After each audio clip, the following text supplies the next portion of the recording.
The great debate about the nature of friendship was started by Aristotle in classical antiquity, and ever since then there has been a very, very rich and multifaceted exploration of the concept, because people have recognized that it is at the very heart of a good and well-lived life that we should have friendships, and so to understand what friendship is matters.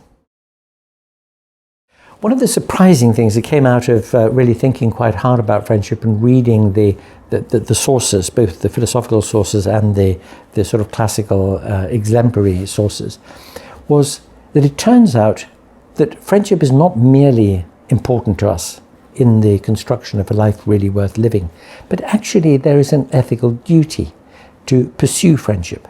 That is, to be a good friend and to look out for people who can be good friends to oneself too, to try to build those relationships out of all one's other relationships. A question arises about whether a man and a woman can be friends in the straightforward, genuine sense of friendship.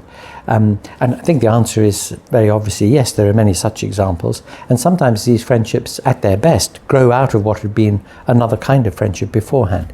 And an example of this is Voltaire, who had this wonderful, intellectually stimulating relationship with Emily du Châtelet. And out of their friendship came a great deal of work, a great deal of intellectual fruit, if you like. It started as a love affair, it ended as a relationship of hostility, alas, but at its height, what it was a great friendship between two very distinctive minds.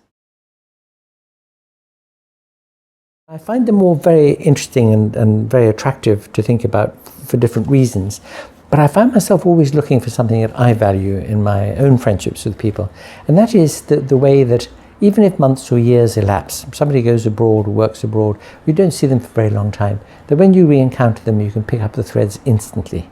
I think that is a mark of real friendship. The fact that amity, that concord, and that's a lovely expression, that, isn't it? The oneness or the togetherness of heart in a way, and the mutual interest that you have in one another, and the ease. That's the great thing about friendship, that you can be easy with your friends, you're not performing. And I always look when I read about these great friendships in the past, and I wonder to myself, are they like that? And if they were, then they've really touched something deep chord in what it is to be human, that I think all the philosophers were trying to understand, because that would be the essence of friendship.